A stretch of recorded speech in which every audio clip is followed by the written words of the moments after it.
Assalamualaikum warahmatullahi wabarakatuh. Kami dari kelompok 8 akan mempresentasikan makalah yang kami buat yang berjudul Pelanggaran HAM Trisakti untuk memenuhi tugas mata kuliah Hukum dan HAM. Dosen pengampu Bapak Frandi Argadinata MH. Berikut anggota dari kelompok kami yaitu yang pertama Mas Ricuna, yang kedua Mas Jun, yang ketiga Mas Muhammad Sultan. Adapun materi dari kelompok kami yaitu yang pertama mengenai peristiwa Trisakti, yang kedua proses terjadinya tragedi Trisakti, yang ketiga yaitu prospek penyelesaian kasus tragedi Trisakti dalam perspektif HAM dan hukum di Indonesia. Berikut materi yang pertama akan disampaikan oleh Mas Ricuna. Yang pertama adalah peristiwa Trisakti. Tragedi Trisakti adalah peristiwa penembakan pada tanggal 12 Mei 1998 terhadap mahasiswa pada saat demonstrasi menuntut Soeharto turun dari jabatannya. Kejadian ini menewaskan 4 mahasiswa Universitas Trisakti di Jakarta, Indonesia, serta puluhan lainnya luka-luka.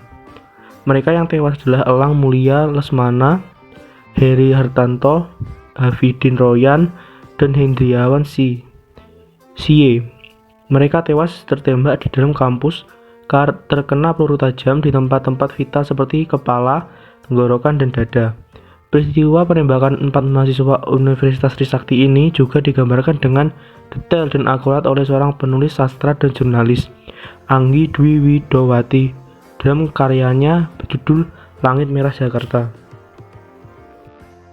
Ekonomi Indonesia mulai goyah pada awal 1998 yang terpengaruh oleh krisis finansial Asia sepanjang 1997 sampai dengan 1999.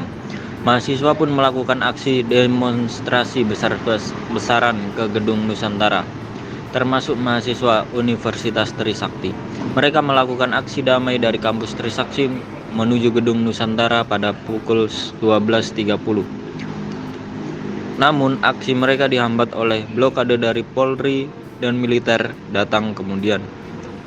Beberapa mahasiswa mencoba bernegosiasi dengan pihak Polri. Akhirnya pada pukul 17.15 para mahasiswa bergerak mundur, diikuti bergerak majunya aparat keamanan. Aparat keamanan pun mulai menembak peluru ke arah mahasiswa. Para mahasiswa panik dan bercerai-berai. Sebagian besar berlindung di Universitas Trisakti. Namun aparat keamanan terus melakukan penembakan. Korban pun berjatuhan dan dilarikan ke Rumah Sakit Sumber Waras. Satuan pengamanan yang berada di lokasi saat itu adalah Brimob Batailon Kavaleri 9, Batalion Infanteri 203, Artileri Pertahanan Udara Kostrad, Batalion Infanteri 202, pasukan anti huru-hara Kodam, serta pasukan bermotor. Mereka dilengkapi dengan tameng, gas air mata, Steyr, dan SS-1. Pada pukul 20.00 dipastikan 4 orang mahasiswa tewas tertembak dan 1 orang dalam keadaan kritis. Meskipun pihak keamanan membantah telah menggunakan peluru tajam, hasil otopsi menunjukkan kematian disebabkan peluru tajam. Hasil sementara diprediksi peluru tersebut hasil pantulan dari tanah peluru tajam untuk tembakan peringatan. Untuk materi yang terakhir akan saya bacakan mengenai prospek penyelesaian kasus tragedi Trisakti dalam perspektif HAM dan hukum di Indonesia. Hak asasi manusia adalah seperangkat hak yang melekat pada hakikat keberadaan manusia sebagai makhluk Tuhan yang Maha Esa dan merupakan anugerahnya yang wajib dihormati, dijunjung tinggi, dan dilindungi oleh negara, hukum, pemerintah, dan setiap orang demi kehormatan serta perlindungan harkat dan martabat manusia. Berdasarkan pengertian pada kasus tragedi Trisakti 12 Mei 1999, jelas telah terjadi pelanggaran HAM berat bila kita melihat dari kacamata kejujuran dan hati nurani. Para penganut HAM banyak yang secara pesimistis menganggap HAM sebuah kebenaran yang terbukti tidak pernah dapat diwujudkan.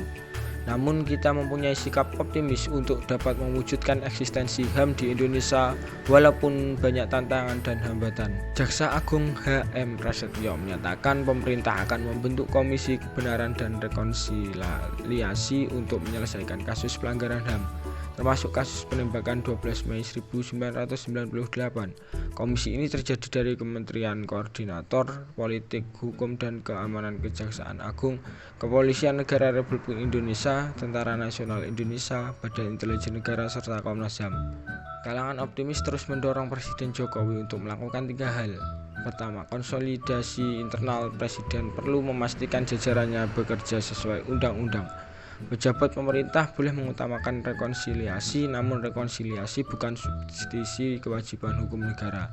Undang-undang Pengadilan HAM memerintahkan Jaksa Agung bertindak selaku penyidik untuk melanjutkan penyelidikan. Komnas HAM mendapatkan alat bukti hukum, menemukan tersangka, dan menuntut pelaku.